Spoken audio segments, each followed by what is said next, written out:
За одоо яг сүүлийн үед бол манай театрын залуу найруулагч Чингүн надтай үлдээч гээд жижиг хэлээ тэрний зөвлөхөөр ингээд ажиллаад үзэгчдийн хүртэл болгоод үзэгчд бол маш их эрэлттэй сайхан л байна. Мэдээж бол хүн араа бол бэлдчих хэвээр тийм ээ өөрөө дуусч болохгүй. Тэр утгаараа гэдэг юм одоо ирээдүйн бас залуу найруулагчтай дэмжиж зөвлөөд уран бүтээлийн үзэгчдийн хүртэл болгоод тэгээ залуу уран бүтээлчнээс чи тэрэндээ их урамшин тийм ээ дахиад илүү их хийх хүч энерги олж авдаг гэж ойлгодог. Өөрөө би чинь тэр залуу насыг тойроогүй ш дайраад гарсан учраас ямар их урам зориг ордог үлээ гэдэг. Сүүлийн уран бүтээл юу тийм бэ? За мөрөөдлийн театрын уран бүтээлийг бас үзэгчдийн хүртэл болгоод одоо бас яг тоглож байна одоо галзуу хот гэдэг. Хийх гэж байгаа уран бүтээл одоо судалгаан дээр байж байгаа уран бүтээл гэх юм бол одоо дэлхийн одоо алдартай зохиол Анна Каренинаг одоо энэ үзэгчдийн хүртэл болгохын тулд бэлтгэл ажил буюу одоо зохиол төр судалгааг зохиолоо эмхлэх тайзны болгох тэр арманыг тийм ээ үзэгчдэд аль талаас нь өргөх тал дээр одоо сууж ажиллаж байна. Тэгээ яагаад энэ 19-р зууны үеийн энэ амьдралыг сонирхоод байгаа юм бэ гэхээр найруулагч хүн бол ерөөсөө нийгэм хэрхэн өөрчлөгдөж байгааг бол гарцаагүй анзаарч явах хэрэгтэй. Тэр нийгэм хэрхэн өөрчлөгдөхийн хэрэгээр хүмүүсийн зан арын шин хэрхэн өөрчлөгдөж, хандлага нь хэрхэн өөрчлөгдөж байгаа, илэрхийлэл хэмжээ нь ямар болж байгааг илүү анзаарч явах хэрэгтэй бол тоо. Тэр утгаараа гэдэг юм уу тэр Толстойн эмзэглэж бичсэн тэр зууны зохиол өнөөдрийн манай нийгэмд яг давтагдаад байна гэдэг гэж би хараад байна. Маш их тийм хэнцэрлэх сонирхолтой болсон. Хэв загварыг илүү чухалчилдаг болсон. Франц, Англи хэлээр ярихыг чухалчлан тэр нь өөрөө мод юм шиг. Тэгээд маш их тийм ганган дэгчин нэг тийм зам биш үү одоо өөрчлөлт явагдаад байна шүү. Нийгмийн сэтгэлгээний хувьд ч гэсэн. Тэгээд өнөөдрийн манай энэ сошиал шиг нэг хүн рүү дайрахаараа зүгээр байхгүй болтол нь дайрдаг. Ер нь хувь хүний амьдрал хүнд тийм хамаатай гэж юу? Тийм ээ. Язгууртан хүн гэж яг ямар байх хэвээр. Элит тийм ээ.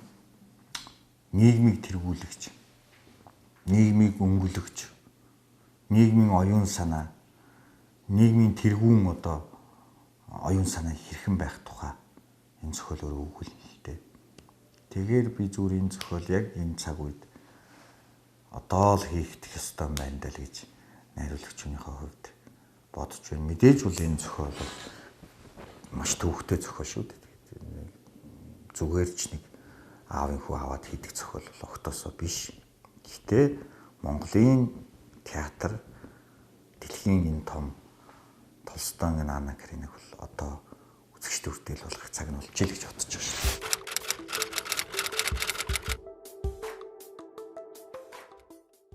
Алдаа гэдэг үгийг тайлбарлавал онооны тухай ярих хэрэгтэй болох байх тийм ээ.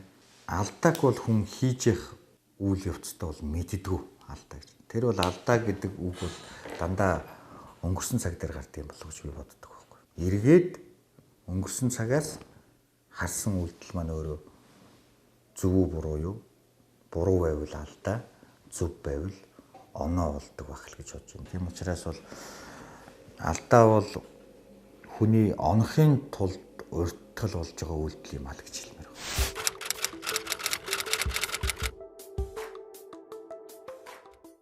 Одоо магадгүй алдаа, эхний алдаа. Ер нь бол зүгээр миний хамгийн зүгээр сэтгэлд үлдсэн гэх юм уу да. Эхний алдаа бол мөнгө юм аа.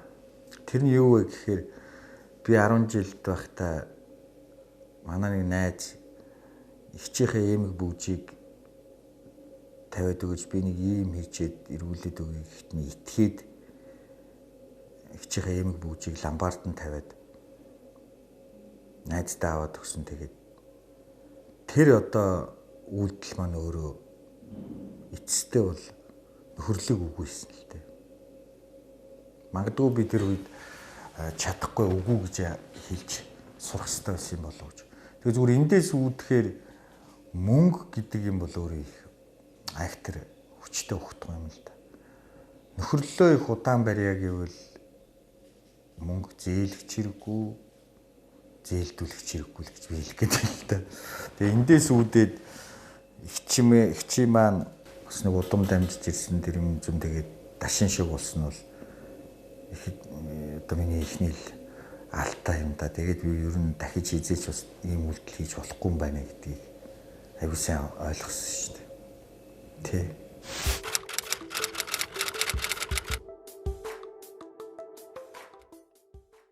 Ер нь бол алдаа бүхэн өөрөө сургамж болно шүү дээ. Ерөөсөө алдаа гэж харж байгаа бүхэн маань өөрөө хэрвээ ухамсарт хүн оюун санаа нь хэвээ ажиллаж ивэл тэрийгээ бол сургамж болгож авах ёстой юм байна. Тэгжээж нөгөө амьдралд туршлагаж нь хар цагааныг ялгадаг болно, сайн мууг мэдэрдэг болно гэд ингээд алдаа чинь өөрөө ингээд амьдралын асар их тийм туршлага, ертөнцийг таних тийм үе таалгал болдгийм болов гэж би боддог шүү дээ.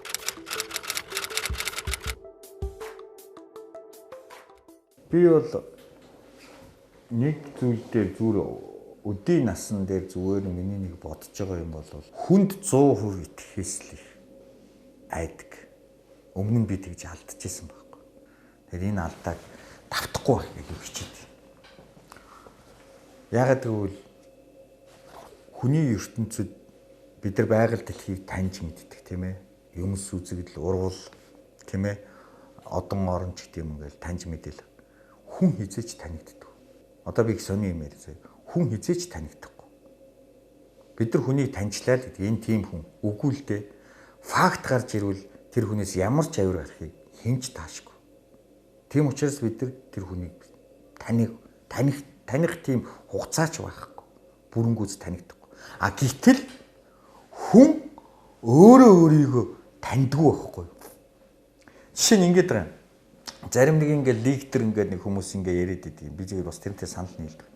Хүн өөрийгөө ингээд олох хэрэгтэй, өөрийгөө таних хэрэгтэй мэрэгтэй гэдэг. Би энэ тэрүүл санал нийлдэг. Хүн өөрийгөө хизээж таньдгүй байхгүй. Хүн өөрөөсөө ямар авир гарахыг хизээж таахгүй. Би ийм үед яг л ийм байна. Процессыг таадаг тийм одоо тийм хүн байхгүй шүү дээ. Би яг ийм үед ийм л авир гаргана. Гэтэл мэдэр дээрээ шал өөр араншин гаргана, үйлдэл гаргана. Тэр нь өөрөө том үзэгдэл болдог. Тийм учраас хүн өөрөө өөрийгөө таньдгүй. Танихгүй байсараагаад хорвоогоос явна. Харин хүн өөрийгөө таних биш, олох биш байхгүй. Хүн өөрийгөө бүтээх л ёстой. Үзэл бодлоо. Шүтлгээ. Тийм ээ? Философо, сэтгэлгээгээ, хандлага, илэрхийлэмжээ, зан, ааш, характера, тийм үү? Тийм учраас бол хүн өөрийгөө бүтээх ёстой. Ямар цаг үед яаж амьдарч байгаа, юу хийдэг, юу хүсдэг, юуг мөрөөддгөөсөө шалтгаалаад хүн өөрийгөө бүтээх ёстой гэж байна.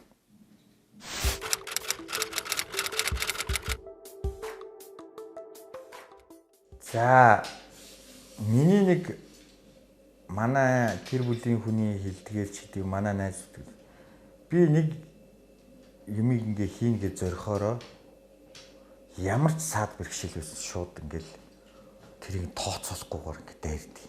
Ерөөс болгоно л гэвэл ингээл болохгүй л зүтг. Юу ч тохиолж тэрний чи ард ийм эрсдэл байна, ийм асуудал байна гэсэн ч тэгэл яг л боддоол санаал хүсэл ингэсэн бол тэгэл тэрнийхээ цэг дээр заавал хөр. За энэ өөрөө миний алдаа. Хүмүүс ч аюу хэрэгцүүлж гоё тооцоолдог шүү дээ. Ингүүл тэгвэл за энэ дөр их муухар. Муухар байгаач ингээл хүрнээл гэвэл тэгэл хүрнэ. Хийнээл гэвэл хийн. За тэнд тохиолдох бэрхшээл одоо санхүү болон ерөөсөд юу ч үл тоон тэмцдэг энэ тэмцэл маань энэ алдаа маань өөрөө надад дандаа амжилт авчирсан гэж хэлж болно. Жишээ нь зүгээр их сонин юм ярил л да. Гамлт жүжиг хийж яхад надад нэг 4-5 тийм сонин юм тохиолдсон. Яг ингээ шантармаар одоо фактууд. Яг зүгээр энэ мухар сүсэг мүсэг гэж битгий ойлгоорой. Хаамлт зохиол өөрөө ийм шившлэгтэй зохиол юм байна л да. Тэгээ тийм учраас дэлхийн том найруулагч нар тийм ч амархан бариад авдаг уу? Бас нэг бэрта болсон авч шийдэг. Бас хийжээс хүмүүсүүд бас эмгэнэлтэй зүйлүүд тохиолдсон тийм олон фактууд баримтууд байна. Тийм шашин талаас ярьж байгаа юм биш шүү.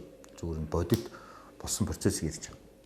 Тэгээд надад энэ дохио өгөөд исэн байхгүй юу? Жүжиг хийж яхад ингээл асуудалтай мэх болсон. Их төвхтөө. Тэгээд тэрийг би ингээд тоохгүй ингээл нөгөө цэгтэй хүрнэ гээл айхгүй. Тэгээд би сүүлд нь одоо ингээд бодохоор аюу айдаг байхгүй яана. Тэгж ягаад тэр хүн амиа алдсан бол яана. Тэгээд тэр утга шүүг нь янз бүр болоод ингээд хин нэг нь бэртэж гимтээд ингээд тийм ээ бүр насан туршийн харамсмаар юм болсон бол яана. Гэх мэтлэнгийн юмнууд бол болж исэн.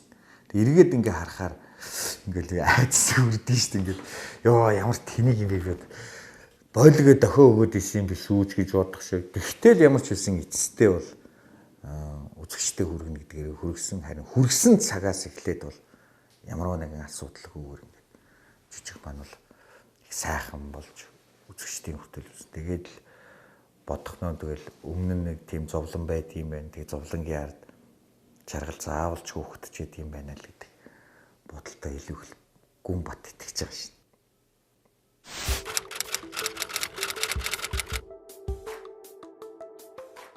Алдаа бүхэн бол амжилтыг их болж чадахгүй л дээ. Алдааг ингээд цуглуулж ягаад ингээд хуваах юм бол янз бүрийн алдаа байх шүү дээ. Мунхгийн алдаа байна. Уур хилэнгийн алдаанууд байна. За энэ бол одоо юун амжилт байх тухай хар толгой үлдэх юмнууд байх шүү дээ. За тэгээд шунал хүслээс болсон алдаанууд байна. Энэ өөрөө тухайн цаг үед ингээд алстаа маш их тийм үр нөлөө муутай. Өөрд нь биш юм аа үр хүүхдэд нь муугаар нөлөөлөх. Ийм том алдаагаа зарим хүмүүс хийсээр л байгаа шүү дээ. За сайн сайхны төлөө хийж байгаа алдаанууд байна. Хүний төлөө яваад алдах алдаа байна. Тийм ээ? Туслах гэж яваад, бүтээхийн төлөө яваад, бурангуй ёсыг халах гэж яваад, тийм ээ? Сайныг эргэлхийлж яваад, сайхныг мэдрэх гэж яваад, гайхамшигыг бүтээх гэж яваад алдаанууд гарч болно шүү дээ. Энэ бол өөрөө сургамжуулна, оноо болохын үндэс тавигдана гэж би бол хувьдаа ойлгодог шүү.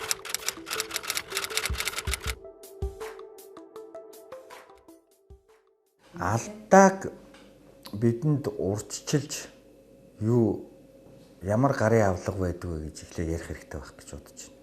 Хүн өөрөө ингээд зүгээр байгалийнхаа өнгө аясаар байх юм бол алдаа их юм л дээ. Биднийг алдаа битгий гаргаач гэж би энэ уран зохиол гард ном гардаг байх гэж боддог байхгүй. Ингээд тэр алдсан. Тэр уран зохиолыг уншиж штэ бид нар. Тэр уран зохиолын номдэр Голбаатар ингээд нэг алдаа хийн штэ. Факт юм. Тэгэхээр бид нар ингүүл эн чинь алдаа болчт юм байна. Ингүүл оноо болчт юм байна. Бага алдахыг маань зөвлөж байгаа нэг том хэрэглүүр бол уран зохиол. Яахын аргагүй уран зохиол. Нөгөө тал дээр манай Монгол ардын зүүр цэцэн үгийг бид нар уншихаа байсан. Энэ зүүр цэцэн үг чинь алдахаас сэрэмжлүүлээд байгаа байхгүй. Битгий алдаа ингүүл тэгдэм хүм.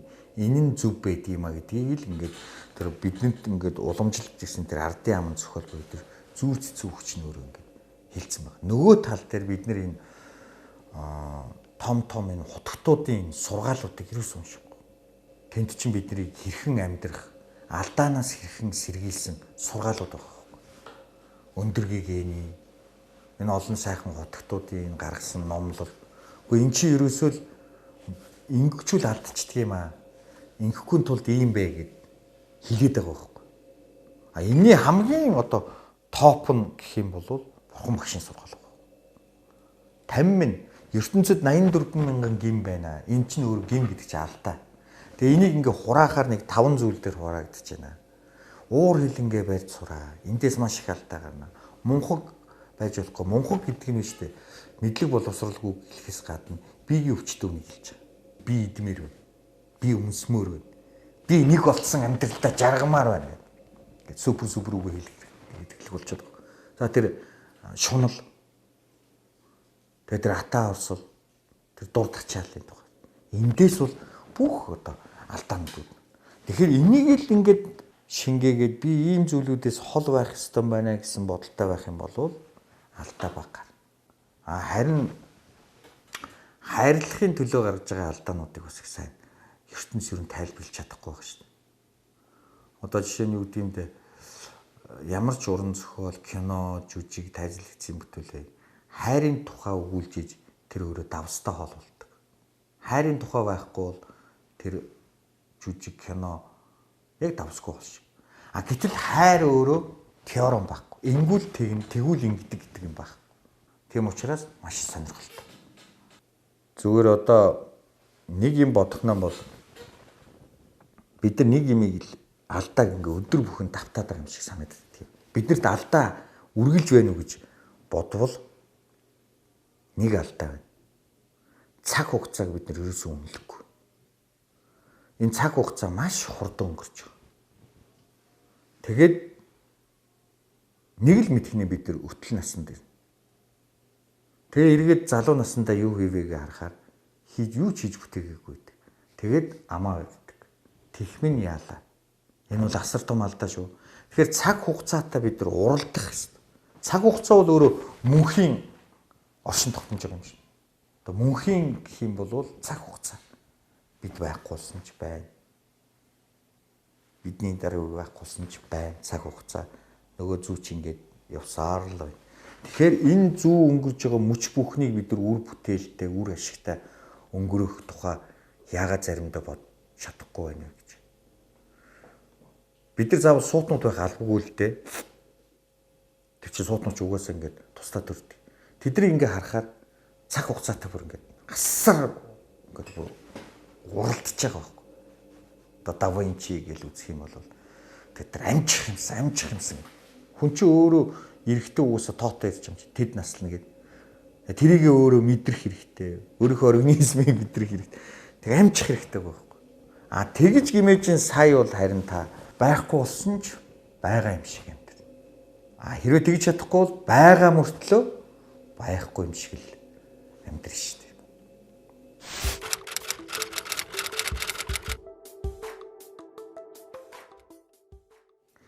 Дурсахыг хүсдэг.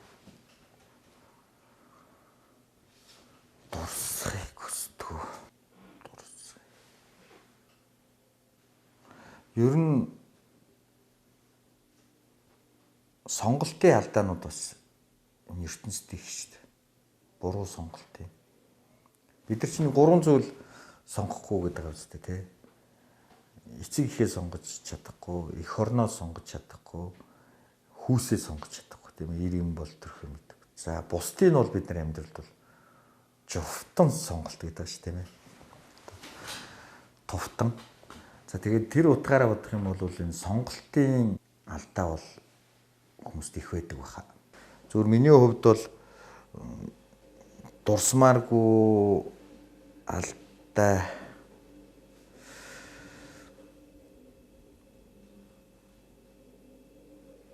ингээ хамаагүй ярьж болохгүй хөө. Яг зүгээр байгаа зүгээр муухай байх. Чи хүнтэй л холбоотой асуудал шүү дээ тийм ээ. Би ямар өөрөө нөхрөө бүдэрж унсны ямар алдаа гэлтэй ш. Тэгээ хүнээс шалтгаалж байгаа сонголтын алдаа л да. Тийм учраас тэр тухайн ярихыг ч хүсдэггүй, нэг дурсахыг ч бас хүсдэггүй гэхэд болно. Үерхлийн тухай. Тэгээд тэрг бол одоо ингээд дахиад яриад байх зэрэггүй. Тэгээд тэр он цагтаагаа өөрөө ингээд мартагтаад явсан юм бол амьдралд бол байна. Зовж зүдэрж ийсэн цаг үеч би тэрийг давах гэж. Би тэгээд түрүүн хэлээд байгаа тэр хүнийг бид нэр 100% таньдгүй маа. Бүр тэр дундаа хүмүүс хайртай дуртай гэд нэг сонин штэ. Энэ хайр сэтгэл гэдэг юм чинь хоёр өөр орчинд өссөн. За юу. Би үүнийг сайн мэдэхгүй. Тэгээд ямар нэгэн тийм далдын тийм хүчээр ингээ биеиндээ татагдаад тэгээд татагдсныхаа хэрээр тэр хүнд ингээ 100% өөрийгөө зориулаад харилцан магадгүй ингээ биеиндээ зориулаад энэ хаанаас бий болсон танин мэдхүй айгу сонь те. Тэгээд тэрийг айгу гоё тайлбарлаж байгаа. Хайр сэтгэл зүрхийн чагнаад магнаад гэдэг. Зүрхээ чагнуул түх л гэж байгаа юм. Гэвэл хүн ингээд 100% ер нь хүнд л итгэж болдгоо маа гэж. Тэрнээс болоод тэр чин сонголтын алдаа. Сонголтын алдаанаас үүдээд шаналлын алдаа, цөхрөлийн алдаанууд ингээд араасаа бол ингээд хөвөрдөг. Тэндээс сэтгэлийн тамир муутай хүн бол одоо ингээд маш их түүхтэй байдалд орох ч гэдэг юм тийм ээ. Гих мэтлэнгийн зүйлүүд бол одоо бүр залуу байхад бол болсон юм бол байна гэдэг шиг.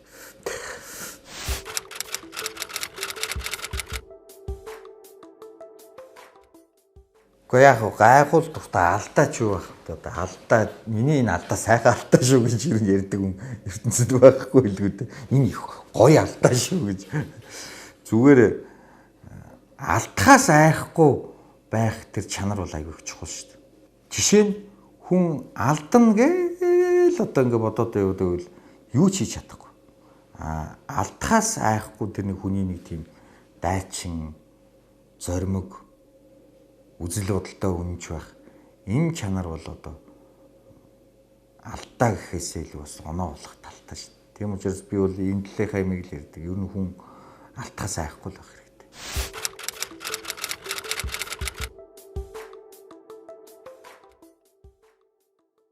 Би өнөө цагийн сайхан залуучууд манай нийгмийн одоо дийлэнх хэсэг нь бол залуучууд байж байна. Тэгээ залуучуудаа хандаж хэлгээд бидэнд бол үндэсрэх үзэл биш үндэсний үзэл их чухал юм шүү, тийм ээ. Тэгээ энэ үндэснийхээ үзлийг аюул сайн бид нэр мэдчих хэрэгтэй. Монгол үндэсний үзэл гэж юм биш тийм ээ. Үндэсрэх үзлийн тухай би огт яриаггүй шүү. Энэ хүмүүс холиод идэв. Тэгэхээр энэ Монгол хүн нэгдүгürt Монгол хүн болж төрснөөр маш их баярлах хэрэгтэй. Энэ гайхамшигтай ард түмний нэг эдис болж төрсөндөө бол залуучууд маш их баярлах хэрэгтэй. Чи хятад хүн болж төрж болно, якут хүн болж төрж болно, Африкийн Зимбабwe улсын нэг иргэн болж төрж болно. Дэлхийн түүхийг бичилцэх нэг 5 улс л байна. Гарын 5 уранд тогтох. Тэрний нэг нь одоо үндэстнийх нэг нь болж төрсөнд бол хязгааргүй их баярлах хэрэгтэй шүү дээ. Тийм ээ? Ярил одоо гайхамшигтай, түүхтэй, бахархах, түүхэн юм замналтай. Хүнийг замналаар нь шинждэг ш тийм ээ. Өдий хүрэхдээ энэ хүн юу хийж бүтээсэн, сайн муу гэх тийм ээ. Тижиж уснаа бид нар хүнийг шинжиж байгаа ш тийм ээ. Дээр үеч одоо ингээд ажилд ороход 3 үеийн намтрыг авдаг байлаа ш. Өөрийнхийг нь, аавынхыг нь, өвөг эцгийнх нь. Одоо харин тэгж ийн үгүй. Энд чинь маш их утга учиртай юм байна. Тийм учраас л энэ Монгол хүн бол төрснөөрөө баярлах. Тэгэд эх оронч үзэл гээл манайх их яриад байгаа. Тэгээ эх орон бол аав ээж мэж гээл ингээл. Би зүгээр эх оронч үзлийн тухай нэг юм хэлэх гэсэн. Манай нэртэй түүхч Гүнжин Сүхбаатар руугаа бол эх оронч үзлийн тухай нэг маш их оновчтой хэлсэн гэж би боддог. Тэгээ тэр хүн юу гэж хэлсэн бэ гэхээр эх оронч үзлийг 6 зүйлийг сая хүн өөртөө шингээж ивэл та өөрийгөө эх оронч үзэлтэй хүн юм байна гэж хэлэх бүрэн эрхтэй гэж байгаа. За тэрний нэгд нь болохоор хөдөлмөрч үе гэж. Энэ үгийг манайх их сайн ойлгох хэрэгтэй. Хөдөлмөрч байх. Ажил мэргэжилтэй үнэнч байх. Тийм ээ? Тэрэндээ бүтээмжтэй байх. Зүгээр цалин аваад ажиллах биш. Тэрнийг сайн сайхан болох, өсөн дэвжил, хөгжүүлэн одоо тийм ээ? Амжилтанд хүрэх тал дээр их анхаарч чиний амжилт бол бусдын амжилт чинь нийгмийн амжилт болно шүү. Тэр утгаараа бол энэ хөдөлмөрч байх хэрэгтэй гэж. Энийг бол хамгийн нэгд нь хөдөлмөрч бүтээлч байх хэрэгтэй гэж. Хоёрд нь бол одоо энэ их түүхээ мэддэг байх хэрэгтэй гэж. Одоо бид нэр яриад шүү дээ. Хэрвээ Монголын түүхийг яриа гэвэл дэлхийн түүхийг ярихаас өөр аргагүй болно. Зүгээр нэг Монгол гэдэг ярихдаггүй юм шүү дээ. Хэрвээ ярих юм бол дэлхийг ярихаас өөр аргагүй болж байна. Тэгээд түүхээ зөвхөн мэдээд байх биш. Тэр түүхэнд чинь бидний алдаа оноо хоёр цуг яваа байхгүй. Одоо манай нэвтрүүлэг яриад алдаа нь юм дэс. яагаад хизээ үед нь мөхсөн, хизээ одоо үед нь доройтсон, мөхөнгөө алдсан ч гэх юм тийм ээ. Ямар үедээ оноод хөгжлийн өндөр түвшинд хүрээд дэлхийн талыг эзлээд тэрний газар нутаг эзлэхтэй биш. Тэр дэлхийн ард түмнийг өөрийнхөө үзэл бодол нэгтгэж байгаа. Ямар үедээ тэгжсэн гэдэг. Тэрийг л одоо уншиж мэдхийг л түүхээ мэднэ гэдэг байна. Одоо бидний түүхэнд одоо хамгийн их алдаа бол одоо урвалтын тухай байна. Энэ урвагч гэдэг хүний тухай асуудал. Урвалт шарвалтын дээдийг үзүүлдэг арт түмэн байсан биз дээ. Өнгөрсөн цаг үед ингээд түүхэн уншгаад маш их олон хүний муу урвалтаас болж, өмнөж биш зангаас болж олон алдаа гарч ирсэн. Эзлэн дүрмгийлэгдэж байсан. За нөгөө тал дээр нь ноёдын химнэлтэй. Ерөөсө түүхэнд энэ ноёдын энэ эрх мэдлийн төлөөлөх химнэлдээнээс болоод улс мөхчээсэн шүү дээ. Одоо яг одоо байгаатай төстэй шүү дээ. Энэ түүхийн давтамж, түүх угаасаа давтамж бүртгэл шүү дээ. Түүх ингээ бүртгсэн биш үү? Тэгсэн. Тэгэхээр бол одоо энэ түүхийн давтамжууд аягүй сайн харж явах хэрэгтэй. Ямар хүмүүсийг сонгосноор бид нар юунд хүрсэн? Ямар хүн гарч ирж нэрээ шудраг ёс тогтоож тэгш ирэх бий болж, ирэх чөлөөтэй болж тийм ээ? Зөвхөн хууль цаазныхаа дүрмийн дагуу хууль хэрэгждэг болж дор сая ард түмэн амар амгалан байдаг юм бэ. Гихчлэнгийн тэр цаг үеийг сайн харж явах хэрэгтэй. Гуравд нь бол бид нар энэ газар шороог хайрлах хэрэгтэй. Энэ сайхан газар шороо байхгүй бол бид нар яаж улс байх? Тэгэд энэ хүннүү гүрнээс ахуулаад энэ газар шороог яагаад одоо хүртэл ингээд нэг жилийн дөрвөн улиралтай юм нэг өвлөн тэсгэм хүүтэн, зун айгам халуун, хавар нь шорон шуургатай, намар нь наалгар гэдэг нэг ийм байгалийн зүй тогтолтой энэ газрыг сонгоцсон юм. Тийм байх шүү дээ. Бид нар өнөөдөр хамгийн жаргалтай, уултай, устай, модтой, говьтой, доороо маш их ашигт малтмалтай. Тэгээ ашигт малтмал гэдэг юм чинь байгаа цаг үед ухаад иддэг юм биш. Одоо энэ цаг, энэ зуунд энийг нь ид. Хүн чи ер нь ингэдэг үстэй гэртээ гэрийнхнийхээ хүмүүс хуваадаг үстэй хоолоо. За ажилтаа байгаа отхон хүүдээ энэ тавтай хоолыг ирэхээр гэдэгтэй адилхан шүү дээ. Тэг бид нар чинь дараагийнхаа үедээ энийгээ үлдээн гэхгүй тэгэл одоо байгааг нь бүгдийг хуу хамгах гал нандинах хэрэгтэй. Энэ цэвэр усныхаа нөөцийн асуудал дээр маш их анхаарах хэрэгтэй. Газрын гагнаасуудыг ингээд аваад ивэл усны чинь нөөц алга болно. Тэгээ усаа худалдаж авдаг нь усгүй бол амьдрал байхгүй. Ийм юмыг бол яриад байгаа. Гэхдээ ясмахандаа шингэл ойлгохгүй л байна. За тэгээд дөрөвд нь бол энэ ардын сайхан ёс заншлаа бид нар сайн мэдчих хэрэгтэй. Би дөрөв ярьдээс тэр сургаал, зүүр зүү энэ ёс заншилт чинь бидний хамаг юм шиг гэсэн. Эний чинь дагаад соёл нь байна. Урлаг нь гэж. Тэгээ энэ соёл урлаг ёс заншлаа бол аюул сайн мэдчих хэрэгтэй. Одоо энэ бид нар соёл урлагаа дархлаа үүсэхгүй бол одоо ингээл анзаараалаа гараа та нар. Өвөр монголчууд гэдэг бол бидний нэг хэсэг мөө. Гэхдээ өнөө цагт тэр чинь өөрөө бүгд найрамд хятад ард улсын нэгэн одоо мууж автомат улс болчлоо шүү дээ. Тэг ингээд тусгаар улсын ингээ хилээр хязгаарлагч. Ийм тохиолдолд бид нар энэ үндэснийхээ ёс заншил, соёл урлагаа дархлаатай байлгамаар байхгүй. Хамаг юмаа ингээл урагшаа зөөгөөл байгаарай. Соёл урлагийнхэнд би хандж хэлж байгаа шүү. Яг үнэ л.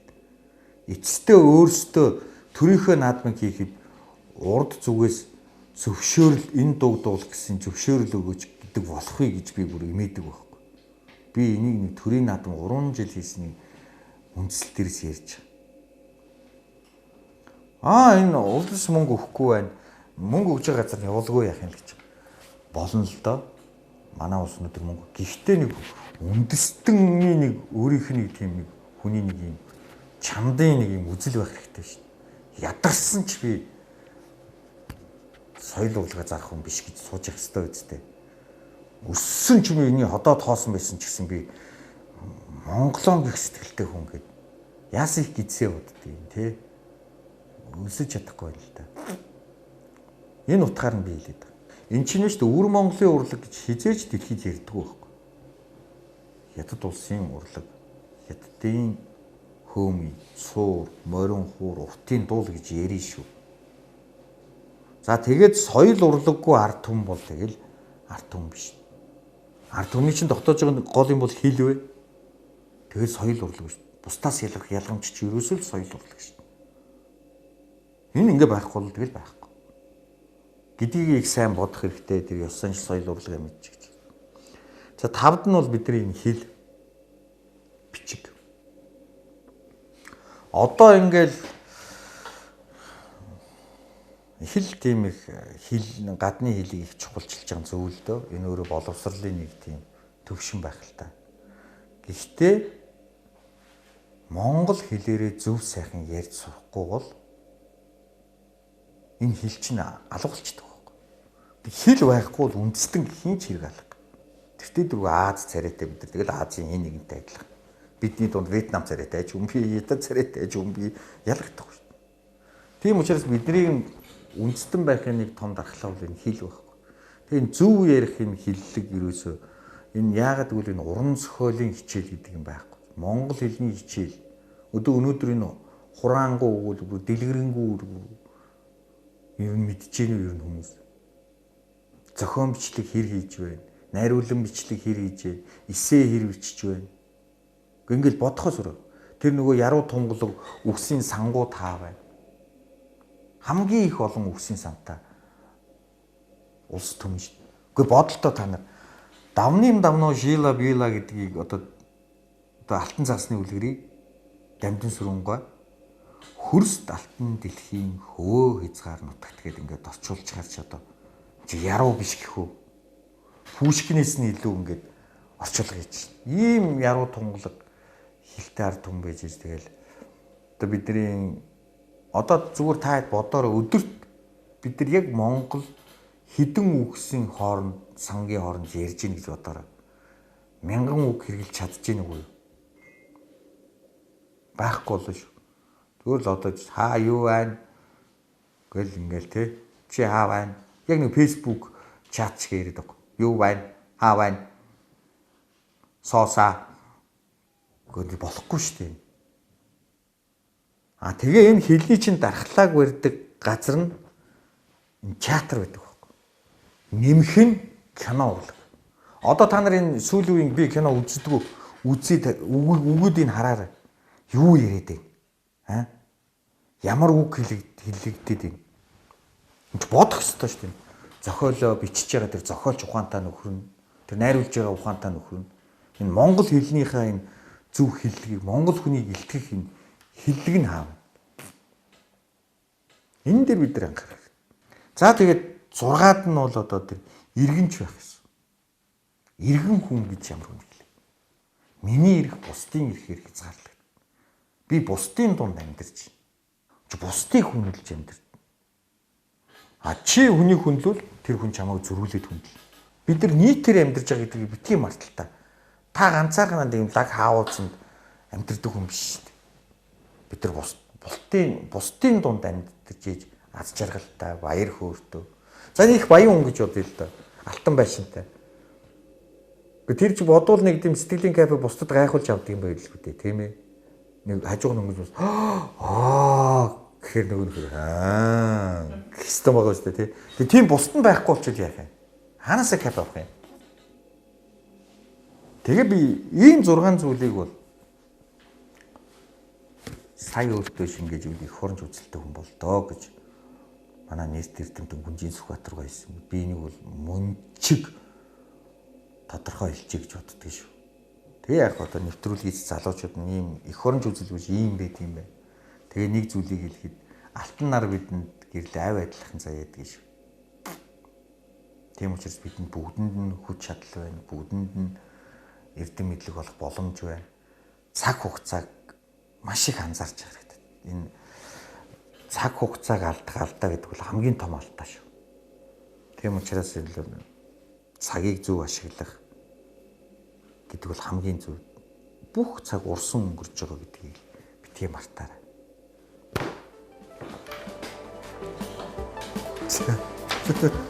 Өөрснөө